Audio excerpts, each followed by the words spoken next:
डर एक एहसास में आपका स्वागत है। इस चैनल पर आपको सुनने को मिलती हैं डरावनी और सच्ची भूतिया कहानियाँ। अगर आपको ऐसी ही वीडियोस देखना पसंद है तो हमारे इस चैनल को सब्सक्राइब करना ना भूलें। तो अब बढ़ते हैं आज की कहानी की ओर।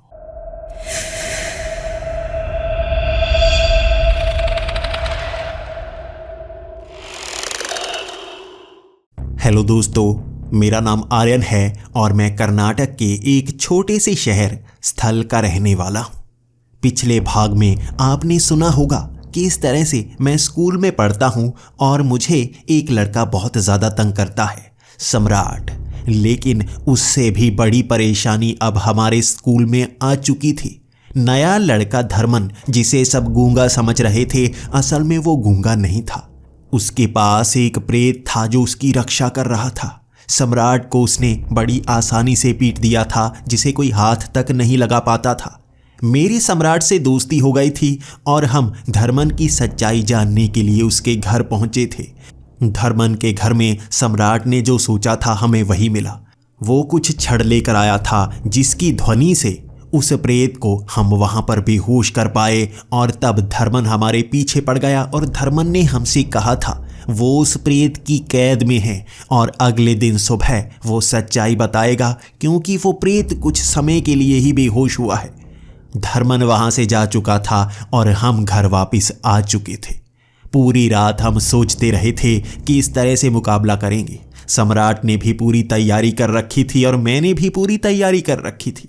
अगली सुबह स्कूल जाने से भी डर लग रहा था, लेकिन जैसा कि उस धर्मन ने बताया था हमें स्कूल के पीछे पहुंचना है, वो खाली जगह, वहां पर वो आएगा, लेकिन उसका मुकाबला करने के लिए हमें तैयार रहना है। बड़ी मुश्किल हो सकती है।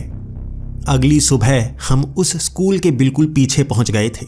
ये जंगल का ही इलाका था और यहाँ घने पेड़ों के पीछे हम छिपे हुए थे।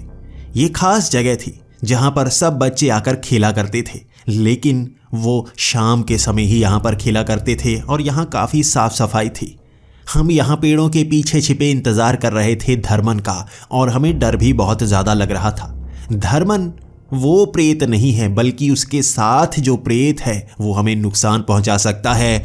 और सम्राट वो शक्ति को महसूस कर चुका था, जबकि मैं उस शक्ति को आंखों से देख चुका था। वहाँ पर धर्मन दूर से चला आ रहा था और वो बहुत ज़्यादा घबराया हुआ था। दूर से ही हमने पहचान लिया था। धर्मन के चेहरे पर चोट के बहुत सारे निशान थे। उसके कपड़े फटे हुए लग रहे थे। इन हालात में वो स्कूल नहीं जा सकता था, लेकिन उसके साथ हुआ क्या हम जानना चाहते थे।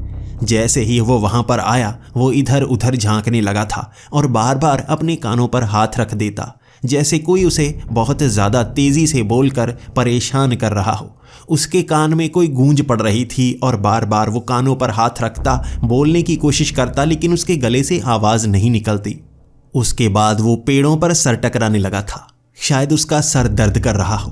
वो प्रेत उसे बहुत ज़्यादा परेशान कर रहा था और उसी समय वो इशारे करने लगा। वो हमें इशारा कर रहा था कि हम शुरुआत करें, हम वैसी ही तरकीब अपनाएं जैसी हमने उस घर में अपनाई थी। वहाँ पर सम्राट ने बहुत सारी छड़ें रखी हुई थी और मैंने भी हाथ में बड़ा सा घंटा रखा हुआ था। उसके बाद सम्राट ने वो छड़ों को आपस में मारना शुरू कर दिया और वहाँ पर गूंज बढ़नी शुरू हो गई। उसके पास बहुत ज़्यादा छड़ें थी। वो बार बार छड़ों को टकराता और ज़मीन में गाड़ देता। उसके बाद वहाँ पर भी वो छड़ों को मारता रहता। अब धर्मन वहाँ से भागना चाहता था, लेकिन हम भी भागते हुए उसके करीब पहुँचे और दूसरी तरफ भी छड़ें ज़मीन में गाड़ दी। हम उस गोल जगह में चारों तरफ छड़ें लगा रहे थे ताकि वो गूंज हर तरफ से आए, और वो उसे पार नहीं कर पा रहा था। बार बार उन छड़ों को मारते हुए जैसे उसका शरीर कमज़ोर होता जा रहा था, और वहाँ धर्मन भी खुश होने लगा था और उसके गले से थोड़ी थोड़ी आवाज़ निकलने लगी थी। हमें तब पता चला था कि वो प्रेत इसके गले को हमेशा घोंट कर रखता है, जिस कारण वो कुछ बोल नहीं पाता। अब हम भागते हुए उन छड़ों पर बार बार डंडे मार रहे थे और मैं भी उस घंटे को धर्मन के और करीब ले जाकर बजाए जा रहा था। उस कारण अब हमें नजर आ रहा था वो प्रेत, वो बड़े से आकार का फटे काले कपड़े की तरह दिख रहा था, जैसे उसने चोला पहन रखा हो। वो कांप रहा था, कभी नजर आता और कभी गायब हो जाता। वो दर्द से कराह रहा था और उसकी आवाज़ यहाँ पर गूंज रही थी।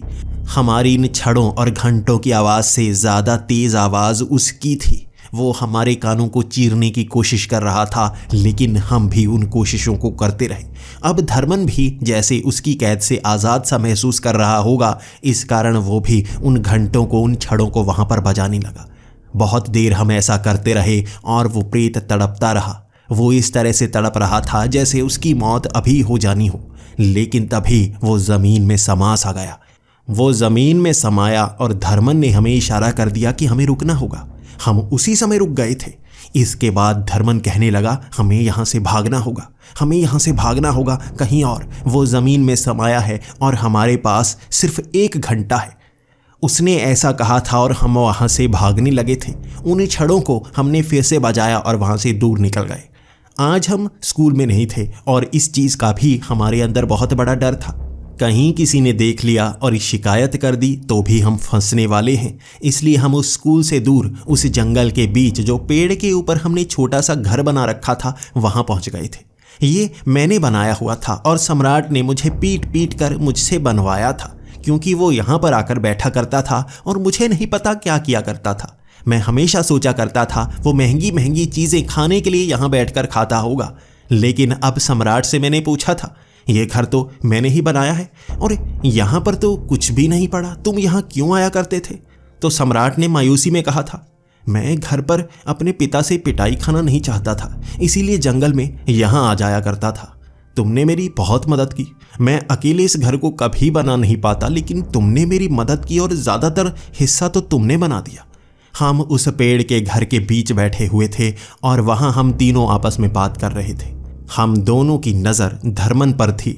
धर्मन अब हमें बताने लगा, ये कोई साधारण प्रेत नहीं है जो हमारी इस धरती पर पाए जाते हैं।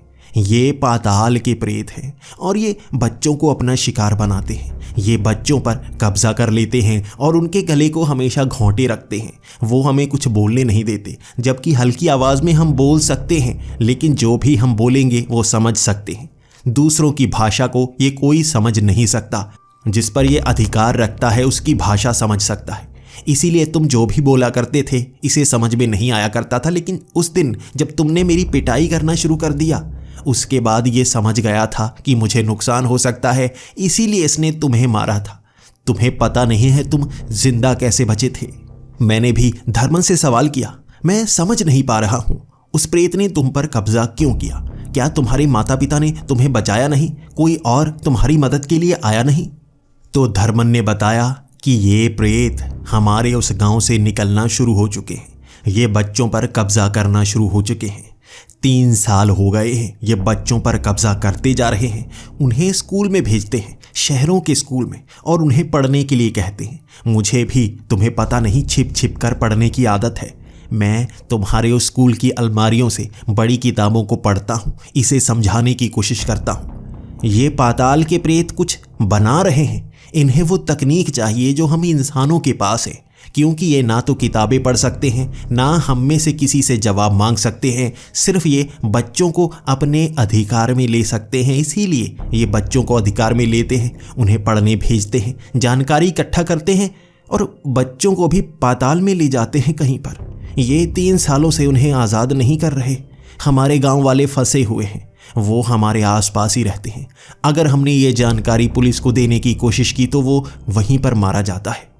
इसीलिए मुझे यहाँ पर पढ़ने के लिए भेजा था और ये भी मेरे साथ ही था। ये मुझे कभी भी मार देता। अगर मैं किसी को बताता तो ये मुझे मार देता। अगर मैं किसी से झगड़ता तो ये उसको मार देता, और अगर मैं इससे बगावत करता तो ये मुझे मार देता। इससे बचने का रास्ता नहीं है। मैं अब नहीं जानता कि जब ये उठेगा तो क्या करेगा मेरे साथ, लेकिन मैं चाहता हूँ तुम और तकनीक ढूंढो, मुझे बचाने की कोशिश करो। इन प्रेतों को कैसे मारा जा सकता है, अगर तुम ढूंढ सकते हो तो ढूंढो, क्योंकि 1 घंटे में ये उठ जाएगा और मेरे करीब आ जाएगा, और मैं नहीं जानता दोबारा मैं स्कूल आ पाऊँगा या नहीं। अगर तुम कोशिश करो, अगर तुम्हारे पास ऐसी तकनीक है कि तुम इन प्रेतों को निढाल कर सकते हो, तो हमारे गांव में हमारी मदद करना। तब सम्राट ने भी कहा था, नहीं, हमें नहीं पता इन प्रेतों से मुकाबला कैसे करना है। वो तो मेरे पिता के पास किताबें हैं, मैं उन किताबों में पढ़कर इस तरह से मुकाबला करना सीखा था। तुम्हारे गांव में नहीं आ सकता, वहां तो पाताल के बहुत सारे प्रेत होंगे ना। तो धर्मन निराश सा हो गया था। मुझे नहीं पता, लेकिन मुझे लगा तुम मेरी मदद कर सकते हो। हमारे गांव में कभी किसी प्रेत को निढाल नहीं किया गया। वहां हर मंदिर को तोड़ दिया गया, हर घंटियों को तोड़ दिया गया। मैं अब समझा क्यों ऐसा किया गया था, क्योंकि इन गूंज से, इस ध्वनि से ही उन्हें निढाल किया जा सकता है, उनकी शक्ति को सोखा जा सकता है, रोका जा सकता है। इसीलिए हमारे गांव के सभी मंदिरों को तोड़ दिया गया। वहां पर कोई भी पूजा पाठ ना कर सके, वहां कोई भी ऊंची आवाज में ना बोल सके, यही वहां के नियम है। लगभग 1 घंटे तक हम इसी तरह से बातें करते रहे थे। हमने धर्मन से सब कुछ जानना चाहा था और धर्मन ने भी सारी जानकारी दी। उसने बताया था कि हम उस गांव में इतनी आसानी से नहीं जा सकते। प्रेतों ने उन गांवों को अदृश्य बनाया हुआ है। वो कुछ गांव हैं जो सब अदृश्य हो चुके हैं और इसी जंगल के बीच में हैं। कभी वहां पर बसे बसाए गांव हुआ करते थे, लेकिन अब उन्हें ढूंढा नहीं जा सकता। मैं जहां पर रहता हूं वहां मैंने कुछ चाबियां रखी हैं, उस गांव के अंदर जाने की चाबियां। उन्हीं चाबियों से वो दरवाजे खुलते हैं, जिस कारण हम उस गांव में जा पाते हैं। यहाँ समय हो रहा है, वो कभी भी आ सकता है। वहां 1 घंटा होने को हो गया था और उस घर में बैठे हुए हम सोच रहे थे कब वो प्रेत वहां पर आएगा। हमने वो छड़ें तैयार कर रखी थी, मैंने हाथ में वो घंटा पकड़ रखा था। लेकिन उसके बाद धर्मन नीचे की तरफ भागने लगा। धर्मन बड़ी तेजी से नीचे भाग रहा था, हमसे दूर जा रहा था और हम उससे सवाल कर रहे थे क्यों ऐसा कर रहा है वो। लेकिन उसने कुछ बोला नहीं और अपने मुंह पर उंगली रख ली। वो भागता हुआ उन पेड़ों के पीछे चला गया और जमीन से निकलता हुआ वो प्रेत दिखा था हमें। उस प्रेत ने धर्मन को हवा में उड़ा दिया था। उसका गला घोंट रखा था और धर्मन तड़प रहा था। हम उसे बचाने के लिए उसके करीब गए थे। हम उसके करीब जाने की कोशिश कर रहे थे, तभी वहां पर उस प्रेत ने धर्मन को छोड़ा। धर्मन जैसे ही जमीन पर गिरा, हमने घंटे बजाने शुरू कर दिए। हमने वो छड़ें जमीन में गाड़नी शुरू कर दी ताकि उस प्रेत को फिर से काबू कर सके।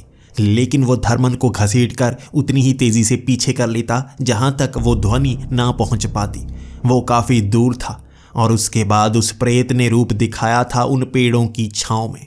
वो डरावनी सी आंखें हमें ऐसे घूर रही थी जैसे हमें अभी मार देगा। वो हम पर हमला करने की कोशिश तो करता, लेकिन हमारे वो घंटों की ध्वनि उसे रोक देती। जमीन पर पड़ा हुआ धर्मन, हमें नहीं पता क्यों हमारी तरफ इस तरह आस से देख रहा था जैसे हम उसे बचा लेंगे। लेकिन वो प्रेत धर्मन को घसीटता हुआ उसके बाद उस छांव में ले गया और बाद में हम उसे ढूंढ नहीं पाए। धर्मन जहां पर गिरा हुआ था उसने निशान बनाया था जमीन की उस मिट्टी पर। उसने घर बनाया हुआ था। पहले तो हम समझने की कोशिश करते रहे उसने घर क्यों बनाया है, क्या दिखाना चाहता था। क्या ये कोई खास इशारा है? क्या ये झोंपड़े जैसा आकार घर का ही है या वो कुछ और बताना चाहता था? हम समझने की कोशिश करते तो रहे, लेकिन कुछ पता नहीं चल पाया। हम धर्मन को ढूंढते रहे उस जंगल में। हम उस घंटे को बजाते रहे और जंगल में ढूंढते रहे और हमें धर्मन उसके बाद नहीं मिला। जब स्कूल की छुट्टी हुई तो हम उसी सड़क के सहारे घर की तरफ निकल लिए थे। हम पकड़े नहीं जाना चाहते थे।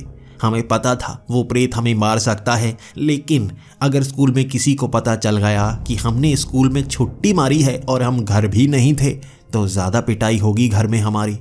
इसके बाद मैं भी अपने घर की तरफ निकल पड़ा और सम्राट भी अपने घर की तरफ निकल पड़ा था। घर पहुंचते ही हम 1-1 घंटा वहां पर रुके और उसके बाद सम्राट मेरे घर आ गया था। हमें जानना होगा धर्मन के साथ क्या हुआ। वो धर्मन को अपने घर लेकर गया होगा। जल्दी हमें उस घर में जाना होगा। इसके बाद हमने बहाना लगाया और घर से निकल पड़े।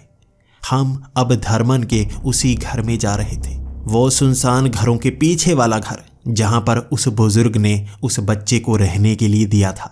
उन वीरान घरों के पीछे वाला घर जहां पर वो बुजुर्ग रहा करता था, उसने धर्मन को वहां पर रहने दिया था। हमें वहां पर जाकर देखना था आखिर धर्मन वहां पर है या नहीं, धर्मन के साथ कुछ बुरा तो नहीं हुआ। बचते बचाते, छिपते छिपाते हम उस घर में पहुंच ही गए, लेकिन धर्मन वहां पर मौजूद नहीं था। लगभग 8 बजे तक हम इंतजार करते रहे और उसके बाद उस घर की बेल बजाई और हमने उस बूढ़े से पूछा, क्या धर्मन यहाँ पर आया है? तो वो बूढ़ा कहने लगा, नहीं, धर्मन तो ये घर छोड़कर जा चुका है। उसके पिता आए थे, उसके पिता ने कहा था इसे जल्द ही यहाँ से जाना होगा। बड़ी जल्दी उन्होंने सारा सामान समेटा था और वहाँ से निकल लिए थे। हम हैरान हो गए थे, उसके पिता उसे लेने क्यों आए हैं। हम वहाँ पर शांत खड़े थे और सोच रहे थे आगे हमें क्या करना चाहिए। जैसा कि धर्मन ने कहा था, उसके गांव में वो प्रेत हैं जो पाताल से आए हैं, लेकिन ज़्यादा जानकारी हमें नहीं पता थी। क्या हमें वहाँ पर जाना चाहिए? मैं सम्राट की तरफ देख रहा था और सम्राट मुझे घूर रहा था। हमने तब उस बूढ़े अंकल से कहा, क्या हम धर्मन का कमरा देख सकते हैं? हमसे वो नोटबुक्स लेकर गया था। अगर वो यहाँ से जा चुका है तो हमारी नोटबुक वापस कौन देगा? तो उस बूढ़े अंकल ने बड़ी अच्छी आवाज़ में हमें कह दिया था, हाँ देख सकते हो, तुम्हारे नोटबुक्स ज़्यादा ज़रूरी होंगे। उसके बाद हम धर्मन के कमरे में गए। वहाँ पर सारा सामान उथल पुथल पड़ा था। ये सारा सामान उस बूढ़े अंकल का था और उस अंकल ने कहा था कि धर्मन का परिवार सब सामान ले जा चुका है। अगर वो सब सामान ले जा चुका है तो हम ये समझ नहीं पा रहे थे कि कैसे हम उस गांव तक जाने का रास्ता ढूंढेंगे। वो चाबियां जो धर्मन ने बताया था वो कहाँ पर रखी होंगी। पूरे कमरे को खंगालने के बाद हम उन चाबियों को ढूंढ नहीं पा रहे थे। वहाँ दीवारों पर खुरच खुरच कर बहुत सारे निशान बनाए हुए थे। वहाँ बहुत सारी थ्योरीज लिखी हुई थी। वहाँ मशीनों के आकार बनाए हुए थे। वहाँ ढेर सारे कागज़ पड़े थे और उन पर चाबियाँ भी बनाई हुई थी। सम्राट और मैं उन चाबियों का इस्तेमाल नहीं कर सकते थे जो कागज़ पर बनी हो। हमें असली चाबी चाहिए जिससे हम उस गांव में पहुंच सके। आधे घंटे तक हम उस कमरे के हर हिस्से को खंगाल चुके थे। हमें कोई चाबी नहीं मिली थी और उस गांव को हम ढूंढ नहीं सकते थे। हमें उसका नक्शा भी नहीं मालूम था। बस धर्मन ने सही तरह से ही बताया था कि यहाँ हो सकता है, लेकिन वो नज़र नहीं आएगा तो हम कुछ कर भी नहीं पाएंगे। अब सम्राट और मैं उस कमरे से बाहर तो आना चाहते थे, लेकिन दीवारों पर उन आकारों को देख रहे थे। क्या इसमें हमें कुछ मिल सकता है? वहाँ कई जगह घर के निशान बनाए हुए थे, जबकि एक जगह बड़ी सुंदर सी झोंपड़ी बनाई हुई थी। उस झोंपड़ी के ऊपर उभार था, यानी उसे ऊपर मिट्टी की तरह बनाया हुआ था और उस पर पेंट किया गया था। ये वैसा ही आकार था जैसा धर्मन ने उस मिट्टी पर बनाया था जब उसे वो प्रेत खींच कर ले जा रहा था। जब उस झोंपड़े जैसे आकार पर मैंने उंगली लगाई तो वो नरम नजर आया। ऐसा लगा जैसे वो खाली जगह हो। उंगलियां फेरते फेरते मैं उस मिट्टी को खुरचने लगा था और उसके बीच से 2 लोहे की चाबियां निकली। इन चाबियों के आकार बहुत भयानक से थे। उन पर खोपड़ियां बनी हुई थी। जल्दी से मैंने वो चाबियां अपनी जेब में डाल ली, जबकि वो बूढ़े अंकल कह रहे थे, दीवारों को ऐसे खराब मत करो, बच्चे ने बड़ी अच्छी चित्रकारी की है। मैं पसंद किया करता था कैसे वो दीवारों पर ऐसे चित्र बनाया करता था। वो बताता नहीं था उसने कहाँ से सीखे हैं। स्कूल में ऐसे अच्छे चित्र बनाना नहीं सिखाया जाता, लेकिन वो बहुत बढ़िया बढ़िया चीज़ें सीखा करता था। वो तो मेरा टीवी भी ठीक कर दिया करता था। बड़ा तेज़ बच्चा था। कुछ ही दिन रहा और इतने ही दिनों में वो मुझसे बहुत अच्छी दोस्ती कर चुका था, लेकिन बोलता कुछ नहीं था। हम इसके बाद उस बूढ़े अंकल से कुछ बातें करके उस घर से बाहर आ गए थे। उसके बाद मैं और सम्राट मेरे घर ही आ गए थे। सम्राट ने अपने घर बता दिया था कि वो आज रात मेरे घर रहने वाला है और आज रात ही हम तरकीब लगाने वाले थे कि कैसे उस गांव में जाएंगे और हमें क्या क्या करना चाहिए। रात के 9 बजे हम सोच सोच कर थक गए थे कि कितनी छड़ें लेकर जाएंगे। अगर ये एक पूरा बड़ा गांव है तो हमारी छड़ें खत्म हो जाएंगी। घंटे भी हम ज़्यादा देर तक बजा नहीं पाएंगे और अगर वहाँ पर बहुत सारे प्रेत हुए तो हम मुकाबला कैसे करेंगे। अब सम्राट भी डरा हुआ था और मैं भी डरा हुआ था। हमें वहाँ पर नहीं जाना चाहिए, लेकिन हम हमेशा से खुद को डिटेक्टिव समझा करते थे। भले ही मेरी सम्राट से कभी नहीं बनी थी, लेकिन हम दोनों की पसंद लगभग एक जैसी ही थी। हम खास एक ही तरह की प्रोग्राम देखा करते थे। हम CID देखा करते थे। हम डिटेक्टिव स्टोरीज पढ़ा करते थे और उसके पास जितनी भी नई नई कॉमिक्स आई होती वो मुझे पढ़ने के लिए देता और मेरी पिटाई करता कि कल पढ़कर आना और मुझे बताना अच्छी हैं या नहीं। इसी बहाने मैं भी उन कॉमिक्स को पढ़ा करता था। और आज सम्राट कह रहा था हम डिटेक्टिव बन सकते हैं, हम इस केस को सुलझा सकते हैं। कौन मानेगा 13 साल के बच्चों ने एक बड़े प्रेत को यहाँ से भगा दिया और अब हम उन प्रेतों के गांव में जाने वाले हैं। मैंने सम्राट से कह दिया, नहीं नहीं, मैं नहीं जाने वाला, इस बात को यहीं पर खत्म करो, मैं उस गांव में नहीं जाना चाहता। कितने घंटे पीठ पर उठाकर जाऊंगा? अगर किसी प्रेत ने मुझे पकड़ लिया और मुझे गुलाम बना दिया तो मैं क्या करूंगा? मैं अपने माँ बाप का इकलौता बच्चा हूं, और वैसे भी इन छड़ों को टकराकर, घंटों को बजाकर कब तक रोक पाएंगे? वो प्रेत फिर से उठेंगे और हम पर हमला करेंगे। हम बचा किसी को नहीं पाएंगे, बल्कि खुद ही मर सकते हैं। तो इसके बाद हम काफ़ी समय सोचते रहे और अंत में सम्राट ने कहा, एक आदमी है जो हमारी मदद कर सकता है। मैंने कहा, कौन? उसने कहा, जग्गी तांत्रिक। उसका नाम सुनते ही मेरी आंखें जैसे नम होना शुरू हो गई थी। नहीं नहीं, जग्गी तांत्रिक नहीं, वो पागल है। सबसे पहले तो बताता हूं आपको, आखिर जग्गी तांत्रिक है कौन और क्यों मैं उसकी बातें सुनकर आंखें नम कर बैठा हूं। जग्गी तांत्रिक वो भी 13 साल का लड़का ही है।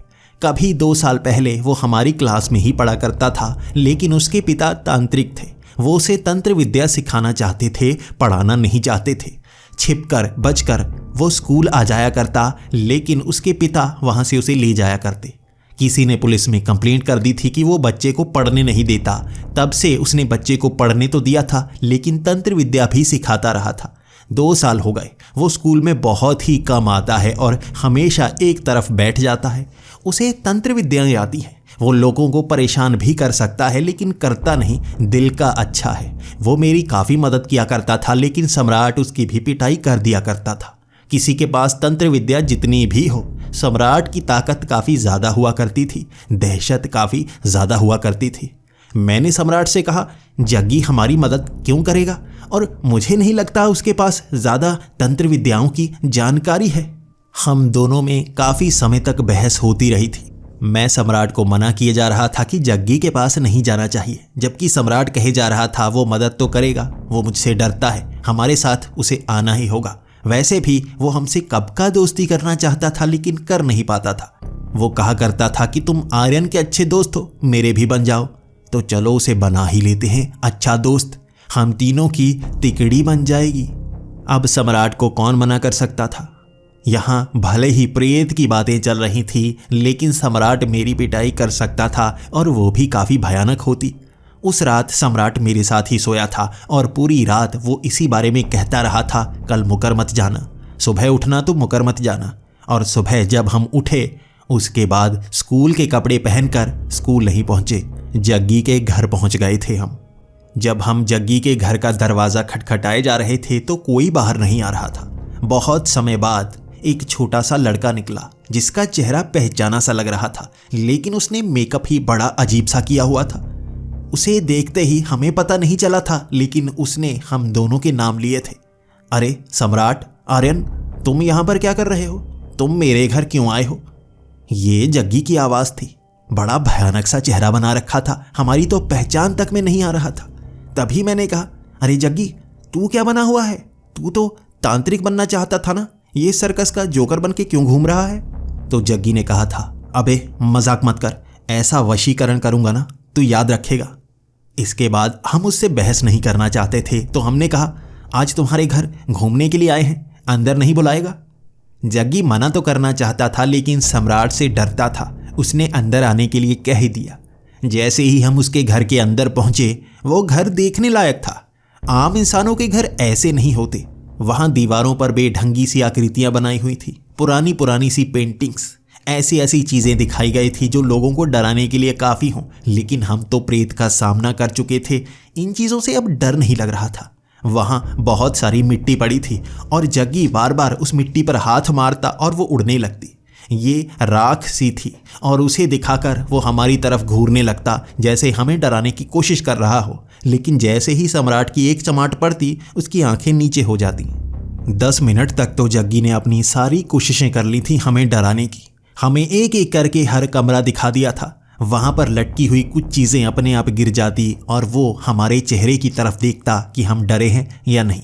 हम किसी चीज़ से नहीं डर रहे थे। और उसके बाद उसने हमें सोफे पर बिठा दिया और कहने लगा, यहाँ इतनी चीज़ें बनाई हुई हैं, यहाँ अपनी खौफनाक रूहानी शक्तियों से तुम्हें डराने की इतनी कोशिश की, तुम डर ही नहीं रहे। तो मैंने भी कह दिया था, वो कौन सी खौफनाक रूहानी शक्तियाँ हैं तुम्हारे पास? जिससे तुम तारें हिला हिलाकर सामान गिरा रहे हो। ऐसी शक्तियां तो किसी भिखारी के पास भी होती हैं। ये बातें सुनकर जग्गी थोड़ा निराश सा हो गया था, लेकिन वो अपना मचला सा चेहरा हमारी तरफ करके बोला, तुम पहले ये बताओ यहाँ करने क्या आए हो? तुम हमेशा की तरह मेरा मजाक बनाते रहती हो। ना तो मेरी इज्जत मेरे पिता की नज़रों में है, ना तुम्हारी नज़रों में है, ना मेरा कोई दोस्त है। बस यही वशीकरण करता रहता हूँ, हो नहीं पाता, मैं क्या करूँ? हम बार बार इधर उधर भी देख रहे थे कि उसके पिता कब यहाँ पर आ जाएंगे और वो हमें रोकने की कोशिश तो ज़रूर करेंगे। उसके पिता भी तांत्रिक थे और हमें शायद उनकी मदद चाहिए होगी।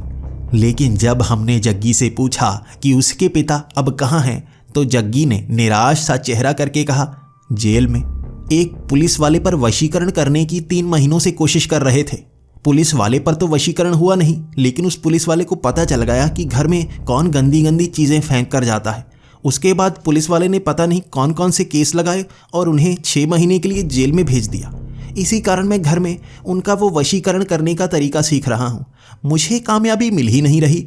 जैसे पापा को भी नहीं मिला करती थी, लेकिन वो कहा करते थे कभी कभी कामयाबी मिल भी जाती है। ये बात सुनकर हम दोनों की हंसी निकल गई थी और जग्गी हम पर गुस्सा हो रहा था, लेकिन सम्राट के सामने वो गुस्सा दिखा भी नहीं सकता था। फिर वो कहने लगा, जल्दी से बताओ तुम चाहते क्या हो, ऐसे मजाक मत बनाते जाओ। तो हमने भी पूरी बात बताना शुरू कर दिया। तुम स्कूल में नहीं आते हो, लेकिन स्कूल में नए बच्चे आना शुरू हो गए हैं। एक लड़का धर्मन, उसमें अजीब सी शक्तियां थी।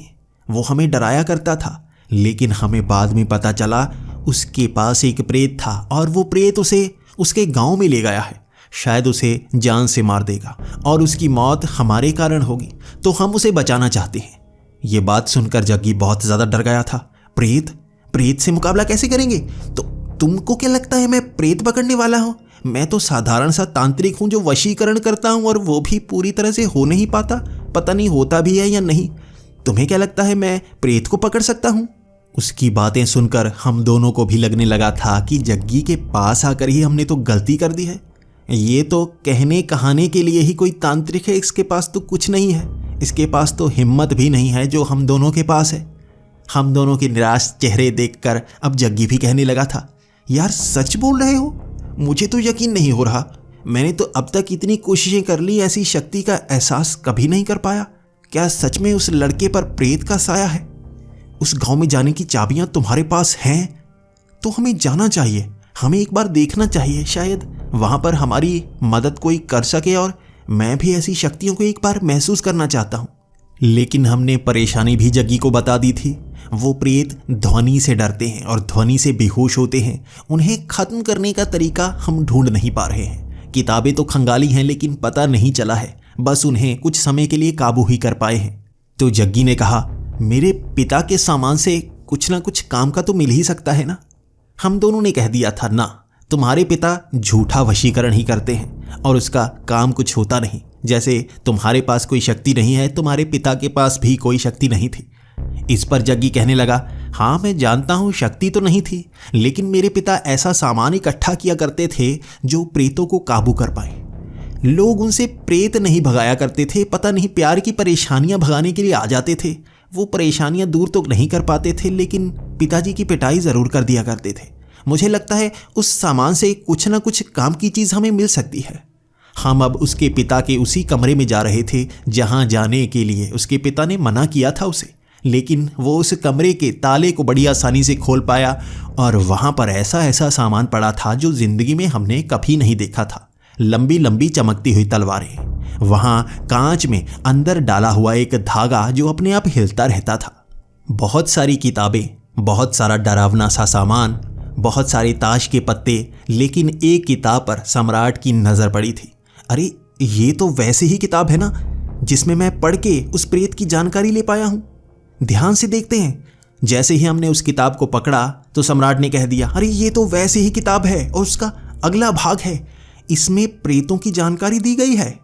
हमने उसे खोलकर पढ़ना शुरू कर दिया और सम्राट का चेहरा चमकने लगा था।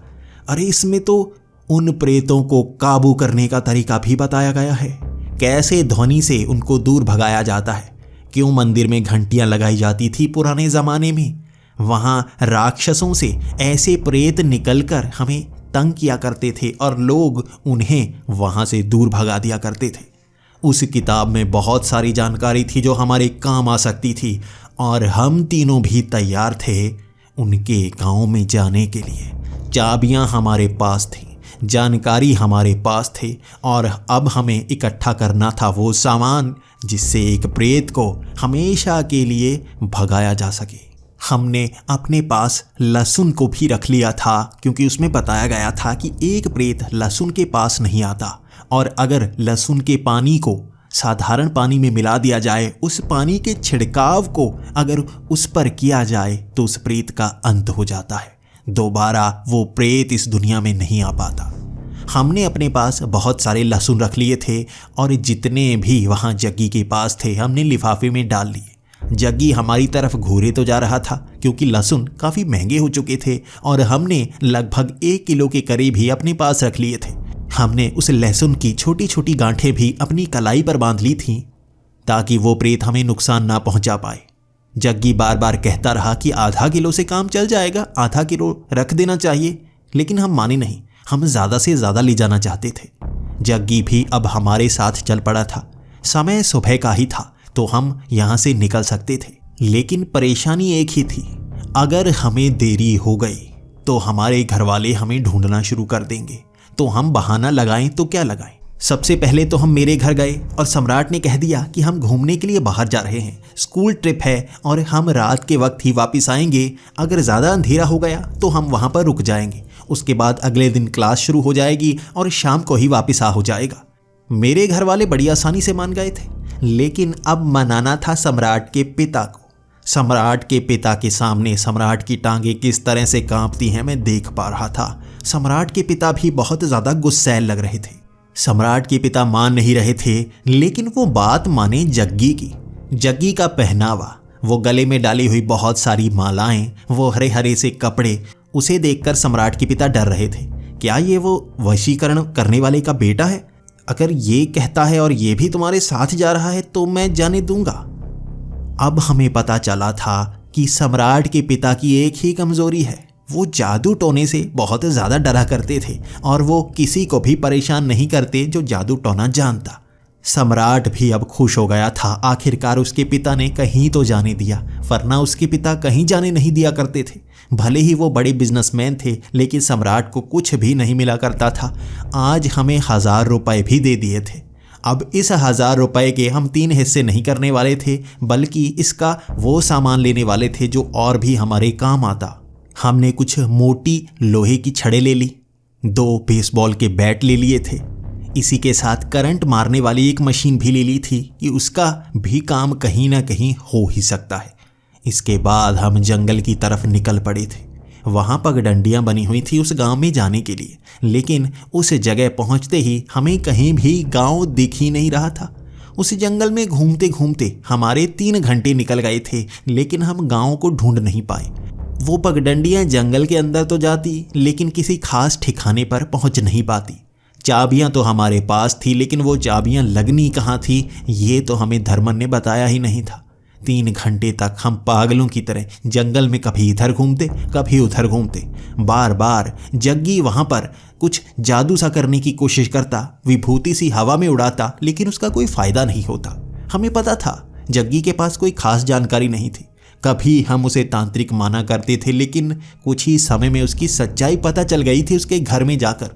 हम उस जगह को ढूंढते रहे, वो मिल नहीं रही थी और एक जगह वहाँ अजीब अजीब से पेड़ दिखे हमें।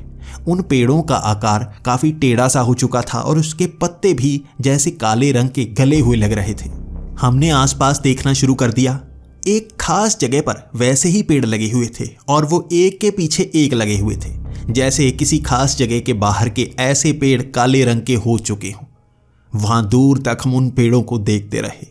उसके पास वाले कई पेड़ इस तरह हरे थे, जबकि कुछ पेड़ काले थे। उसके अंदर ही वो गांव हो सकता है, क्योंकि उसे पार करते ही वहाँ दृश्य काफ़ी अजीब सा हो जाता, धुआं धुआं सा ज़्यादा हो जाता और वो जो काले पेड़ थे उसके नीचे छेद बने हुए थे, बिल्कुल वैसे जिसमें चाबी डाली जा सके। हर उस पेड़ पर ऐसा छेद बना हुआ था। हम उस पेड़ के सामने खड़े हो गए।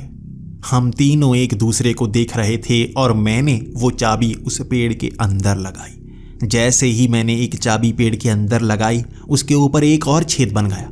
शायद दूसरी चाबी भी उसमें लगने वाली थी। मैंने जैसे ही दूसरी चाबी उसमें लगाई और घुमाई, वहां जैसे आंखों के सामने दुनिया ही बदल गई हो। बड़ा अजीब सा चक्कर आया था, लेकिन सामने धुआं ही धुआं था, बदला कुछ नहीं। बदला पीछे था।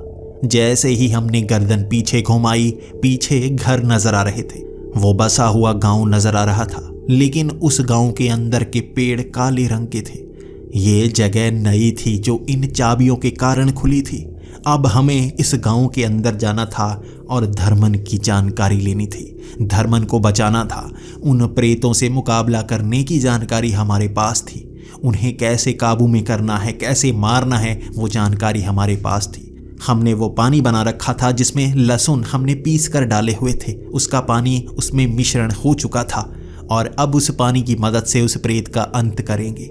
जैसे ही हम उन घरों के अंदर पहुंचते गए, वहां ऊपर जो सूरज था वो मध्यम होता गया। ऐसा लग रहा था सूरज की रोशनी कम होती जा रही हो।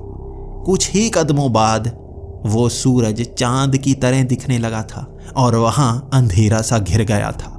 इस अंधेरे में घरों के ऊपर काले रंग के कपड़े नजर आ रहे थे, जैसे बड़े बड़े लोगों ने झंडे लगा रखे हों। जैसे उन घरों के और करीब जाते गए, उन झंडों के लहराने का तरीका बहुत अलग था। ऐसा लग रहा था कई झंडों में किसी और तरफ हवा पड़ रही हो, कई झंडों में किसी और तरफ हवा पड़ रही हो।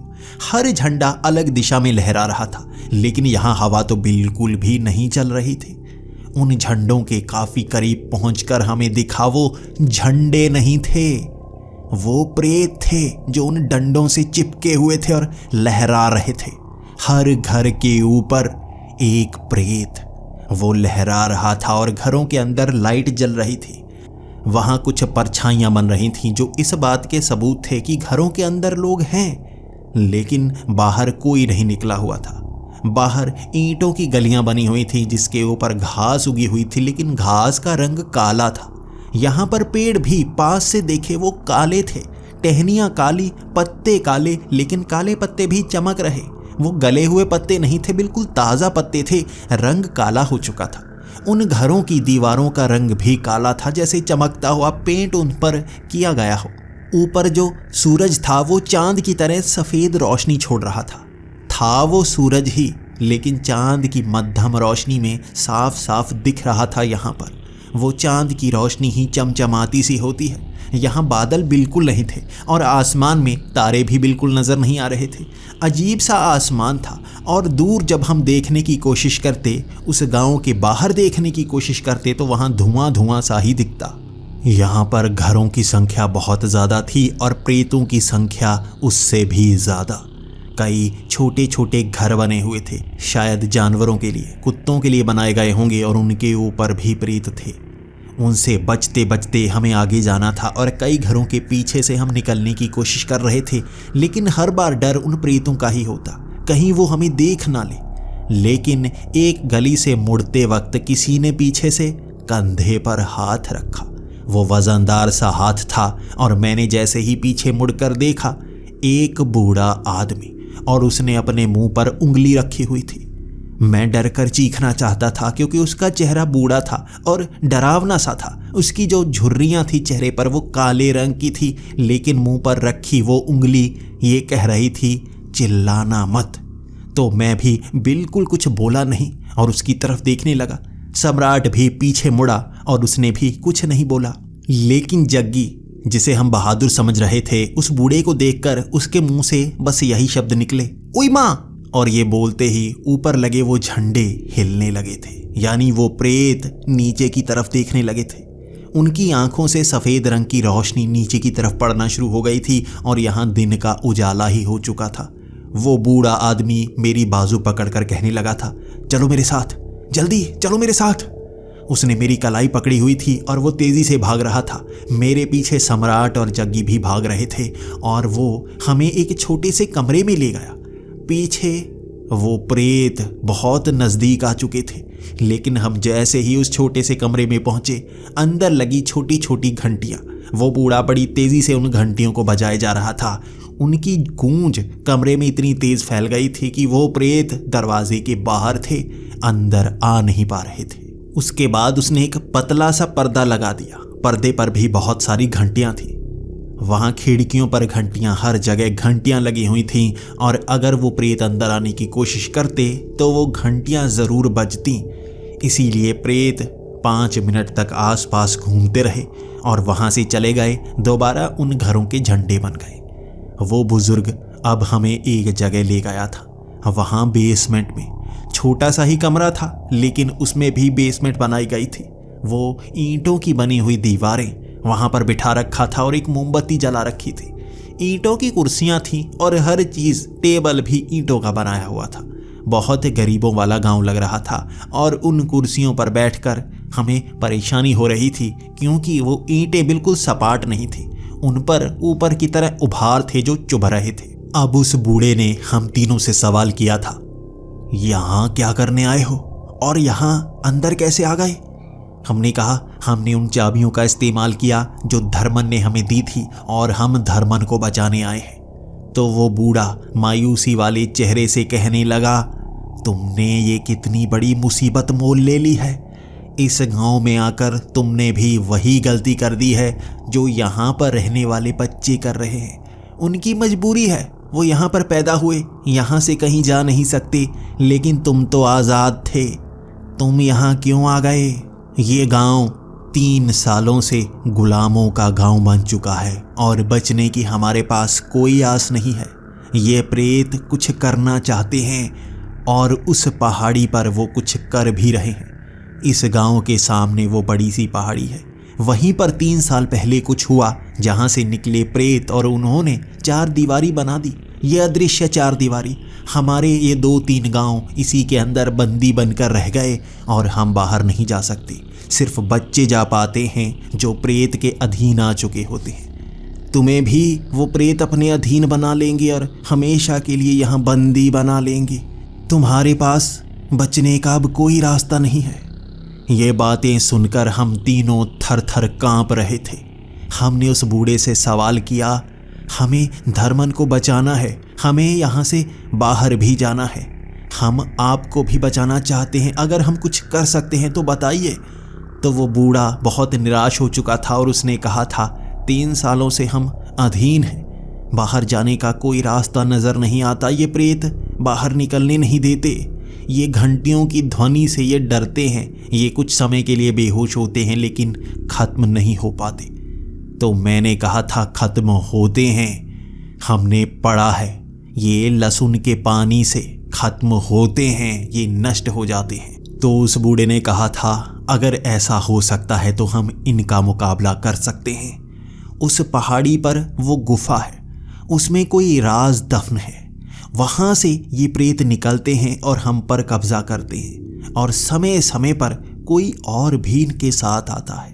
वो प्रेत नहीं है, कुछ और है, हम अब तक पता नहीं लगा पाए हैं। और वो बच्चों से क्या चाहते हैं, क्यों उन्हें पढ़ाने के लिए वहाँ भेजते हैं, हमारे पास वो जानकारी नहीं है। अगर तुम हमेशा के लिए यहाँ कैद नहीं होना चाहते तो तुम्हें उस पहाड़ी का राज बाहर लाना होगा। अगर तुम्हारे पास वो जानकारी है इनसे बचने की तो तुम ये काम कर सकते हो। हम तो अधीन हो चुके हैं, वहाँ जिस घर पर भी वो प्रेत का झंडा लगा है उससे बाहर वो नहीं आ सकता। तुम ही हमारी मदद कर सकते हो। उस बूढ़े की बातें सुनकर ऐसा लग रहा था कि उम्मीद की आखिरी किरण हम ही हैं और हम तीनों भी ये ठान चुके थे कि मदद तो करेंगे। उस पहाड़ी पर वो क्या राज है उसे हम जान कर रहेंगे, जिससे प्रेत इस गांव में इस तरह से फैल गए और बच्चों का इस्तेमाल वो क्यों कर रहे हैं, और वो इंसान कौन है जो प्रेतों के साथ आता है और प्रेत उसे नुकसान तक नहीं पहुंचाते। कई राज दफन हैं इस गांव में और एक एक करके उन राज से पर्दा उठेगा। आने वाले एपिसोड बहुत ही खौफनाक और रोमांचक होने वाले हैं। हमारे साथ बने रहिएगा। तब तक के लिए डरते रहें।